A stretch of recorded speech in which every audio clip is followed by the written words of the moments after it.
Olá pessoal, bem-vindos a mais um vídeo desse canal. Hoje vamos falar sobre atendimento a reclamantes. Chegou um cliente trabalhista reclamando para você e agora? Como você deve atender este cliente? E para trocar com vocês sobre esse assunto, eu trouxe Bruno, que trabalha aqui comigo no escritório. Ele é head do comercial do nosso escritório para contar para vocês como é a abordagem que ele tem com os clientes. Então vamos nós dois falar com vocês a respeito. Prazer, pessoal. Obrigado, Ana, pelo convite. Bom, vamos falar um pouquinho hoje o que é que a gente faz, como é que é o processo de recebimento desses clientes quando ele chega aqui no escritório, tá? Bom, gente, o primeiro passo é sempre acolher esse cliente da melhor forma, né? Então, assim, a gente sempre fala, a gente sempre costuma falar da importância desses primeiros 10 segundos de ligação, que é justamente a impressão do cliente ele vai ter sobre você, sobre o seu atendimento e sobre a qualidade do seu serviço, né? Da forma como é a sua abordagem. Então, é fundamental nesse primeiro momento que você tenha, claro, vestimentas adequadas, que você se vista bem corretamente, que você utilize o seu tom de voz de maneira assim, propositiva e que demonstre confiança no que você está trazendo, tá? Claro, sempre entendendo o cliente, acolhendo ele. Muitas vezes é importante ouvir muito nesse primeiro momento, ouvir muito mais do que falar, mas nos momentos que você puder, sempre ressalte a sua autoridade, demonstre que você esteve preparado para aquele contato com aquele cliente, que você estudou o caso dele, que você buscou entender mais sobre o que é que... Enfim, as coisas que ele foi conversando ali ao longo do atendimento, para que com isso você utilize alguns gatilhos de autoridade, você demonstre a ele de fato que você é uma pessoa especialista naquele assunto e como que você consegue resolver o problema dele, tá? Existem vários pontos que a gente vai abordando aqui ao longo do atendimento, mas nesse vídeo a gente vai fazer uma análise um pouco mais simples do que a gente precisa atuar, tá? Bruno trouxe um ponto, o primeiro desses 10 segundos, que é muito importante. A gente não pode negligenciar em hipótese alguma, que é se vestir bem. Lembrem, não basta a mulher de César ser honesta, ela tem que parecer honesta. Então não basta você ser um bom profissional, não basta você ser competente, você tem que parecer competente. E sabemos que na nossa área ainda se exige do advogado que ele use vestimentas formais. Então uma camisa social, uma calça social, talvez um blazer, um paletó, alguma coisa que passe para o cliente essa sensação de ser uma pessoa séria que está ali o atendendo. Isso é absurdamente importante. Vocês não têm ideia do quanto isso faz diferença. Talvez até tenham, porque, claro, se você vai ser atendido, se fosse o seu caso, o problema da sua família, algum problema seu de saúde, e você vai escolher um advogado, certamente você vai escolher aquele advogado que parece mais competente. Não necessariamente é, mas a impressão da imagem é muito importante. Claro, a gente vai falar sobre outros pontos, mas não deixem de se atentar a isso. Outro ponto importante, Bruno falou, é importante você demonstrar que estudou o caso do cliente. Então, o que é que a gente faz aqui no escritório que você pode implementar aí na sua atuação, você tendo escritório ou não? Pedir um briefing, um pequeno resumo do caso. Primeira abordagem daquele cliente com você, pelo WhatsApp, pelo Instagram, né? Depende da forma de sua captação, mas no primeiro contato, você pede para que a pessoa mande um pequeno resumo do caso. E aí você marca um atendimento, seja um atendimento virtual ou um atendimento presencial. Mas aí você já vai ter uma ideia do que se trata aquela questão. Se é uma doença ocupacional, se é uma rescisão indireta, e você pode estudar o assunto para, caso venha surgir alguma dúvida, você esteja mais pronto, tanto para falar quanto para tirar essas dúvidas. É muito importante, pessoal, durante esse processo de conversação, tá? Então a gente sempre prefere, antes de entrar no atendimento, fazer algumas perguntas prévias para entender primeiro se aquele cliente ele tem de fato um direito relevante, tá? Algo que realmente a gente consiga ajudar ele. E segundo, se ele já está buscando algum advogado naquele momento. Então, ao longo da conversa, a gente vai explorando esses detalhes junto com ele, identificando de fato quanto tempo ele trabalhou na empresa, qual que era o salário dele, por exemplo, como é que eram os horários dele e outras perguntas que estão relacionadas a algumas matérias, como por exemplo, se ele... como que era a forma do pagamento do salário dele, se ele trabalhava sem carteira assinada. Então a gente tem, para cada tipo de matéria, várias perguntas próprias para aquele direito que a gente usa no momento de identificar se aquela pessoa ela tem algum direito ou não.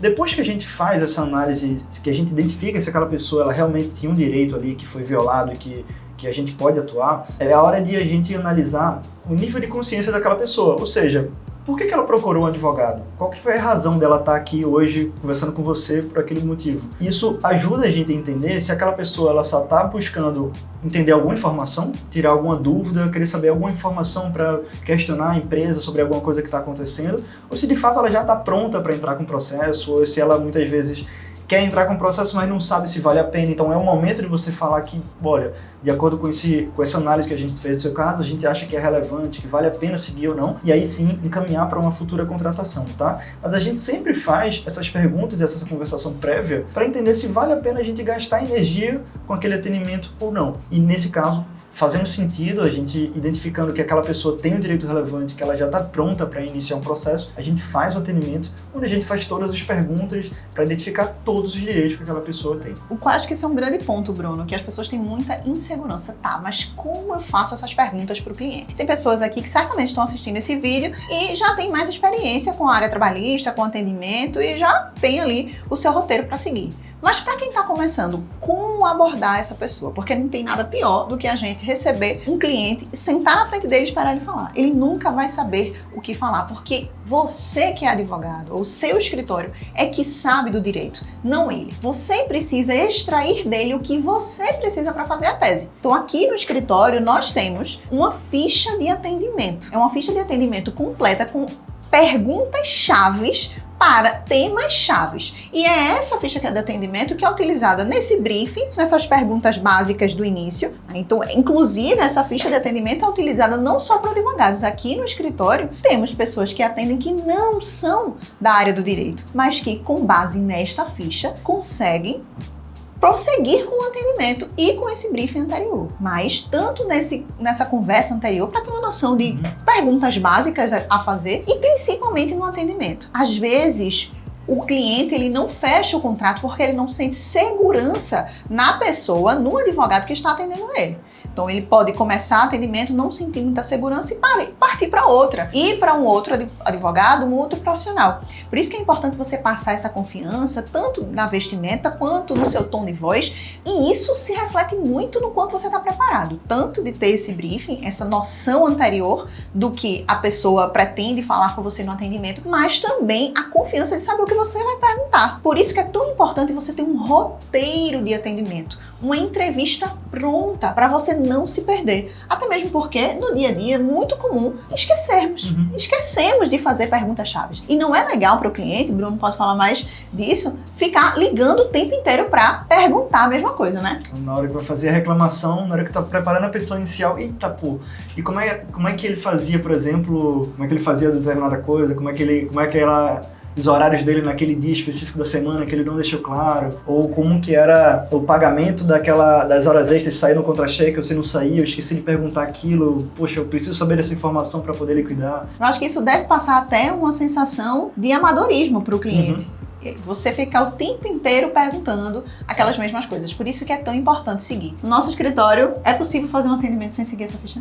De jeito nenhum. De jeito nenhum. Então, seguimos isso à risca. E essa ficha, para quem ainda não conhece, é uma ficha que eu disponibilizo no meu pack de atendimento ao reclamante. Vou deixar o link aqui abaixo para quem quiser adquirir. Nesse pack vem a ficha, que é utilizada aqui no escritório, mas a ficha comentada. Por que comentada? Porque eu sei também que muitas vezes pessoas, quando estão no início da carreira na advocacia, não tem tanta bagagem. Então vão fazer aquela pergunta, mas não vão saber o que fazer com a resposta. Então, vou dar um exemplo.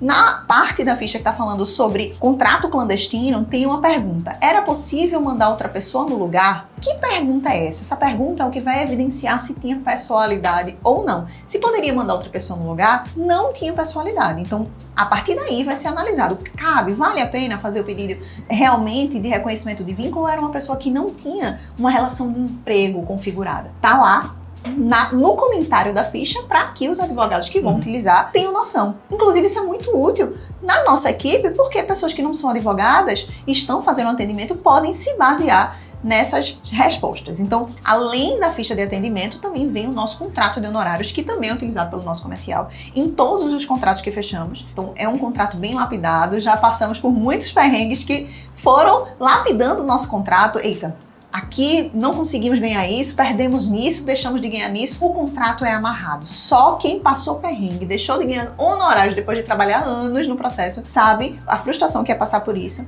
e o contrato que utilizamos aqui no escritório está nesse PEC. Além disso, também vem a procuração. Então, para a gente fechar, em resumo, você precisa passar essa confiança. É isso, gente. O primeiro passo, de fato, é sempre, como eu falei, esses primeiros 10 segundos da entrevista, desse atendimento, você conseguir passar confiança na sua voz, utilizar um tom de voz que demonstre autoridade. Eu sempre gosto de falar muito, independente dos casos que a gente está recebendo, que é aquela pessoa que está trazendo, que eu estou conversando, que a gente tem recebido muitos casos parecidos com o dela recentemente, aquilo de forma muito sutil demonstra que a gente é um escritório procurado, que a gente sabe muito bem do que a gente está falando e que a gente é especialista naquele assunto. Então, ao longo do processo de entrevista, né, quando a gente vai colher informações sobre o direito daquela pessoa, é muito importante que a gente saiba fazer as perguntas certas, mas que a gente, de forma muito sutil, vá demonstrando o quanto que a gente é capaz de resolver aquele problema para aquela pessoa, tá? Então, essas perguntas são fundamentais para que a gente consiga fazer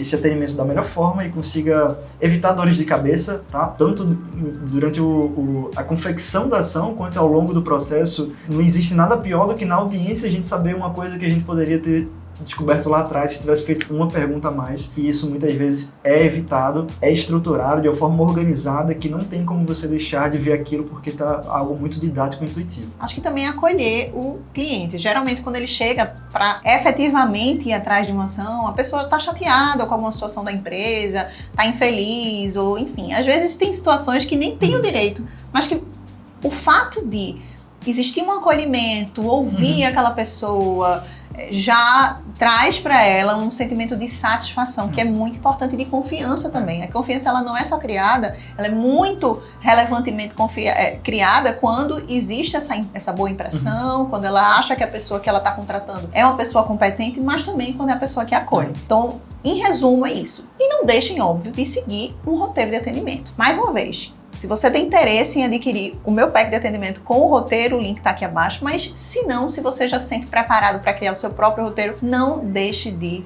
seguir o seu roteiro. Tenho certeza que isso vai lhe ajudar demais na confiança para o atendimento ao cliente e para você fechar efetivamente, porque tem isso. Só receber ali aquela demanda não é suficiente. A gente tem que ter vários artifícios para efetivamente fechar o contrato e ter aquela pessoa como nosso cliente. E tem mais um ponto também que eu queria destacar, aí vai uma dica bônus aí ao final do vídeo para quem chegou até aqui, que é a importância de você entender a necessidade do teu cliente, tá? Então, quando a gente fala a primeira etapa do atendimento, onde você vai ouvir muito mais do que falar, é muito importante você entender de fato o que é que aquele cliente quer, o que é que aquela pessoa quer. Ela quer continuar na empresa, ela quer sair da empresa, ela quer garantir de forma, assim, ela quer garantir inicialmente uma estabilidade no emprego para que entrar depois com a ação trabalhista. É muito importante, é fundamental até eu diria, que você entenda de fato qual que é realmente a real intenção daquele cliente, para que você consiga oferecer uma solução jurídica que fique mais adaptada para aquilo. Não existe nada melhor do que você buscar algo, ou buscar alguma orientação jurídica de algum profissional e você entender aquilo que exatamente se encaixa para o teu contexto, tá? Muito além de passar informações sobre genéricas que a gente consegue ouvir que a gente consegue buscar na internet. Eu acho que as pessoas que entram em contato com o advogado, elas querem ser ouvidas e querem de fato entender como que a real situação dela pode ser resolvida. Então é fundamental, de fato, que você consiga oferecer uma solução que vá se encaixar verdadeiramente no caso daquela pessoa. Por exemplo, em casos de uma pessoa que vem sofrendo um esgotamento muito no trabalho, será que vale a pena a gente entrar já com uma ação trabalhista, tentando reconhecer aquela doença com o trabalho dela de maneira imediata? Será que é importante que ela se afaste primeiro para depois a gente entrar com isso na sequência? De que formas a gente consegue resolver esse problema dela da melhor forma para ela? Eu acho que esse é o ponto principal. E nem sempre isso vai representar você entrar imediatamente com a ação. Às vezes tem algumas coisas preliminares que precisam ser feitas. Então, olha, você precisa colher determinada prova na empresa. Então, está sofrendo assédio, grave o assédio. Vai depender muito da situação concreta. Então, às vezes, é importante sim você entender o que é que ela precisa, o que é que ela quer, o que ela precisa e também passar essas orientações prévias. É muito importante esse contato com o cliente. Mas, enfim, para a gente fechar, é isso. Se vocês ainda têm dúvidas sobre atendimento, mandem aqui nos comentários. Se vocês têm sugestões de outros vídeos relacionados a atendimento ou qualquer outra coisa relacionada à prática trabalhista, ao dia a dia, direito, processo, o que for, mandem aqui nos comentários. Posso trazer outras vezes Bruno para tirar outras dúvidas ou outras pessoas aqui do escritório, especialistas em outras áreas, para a gente construir o que eu digo para vocês vai ser certamente o principal portal do YouTube de prática trabalhista. É isso? Então, até o próximo vídeo.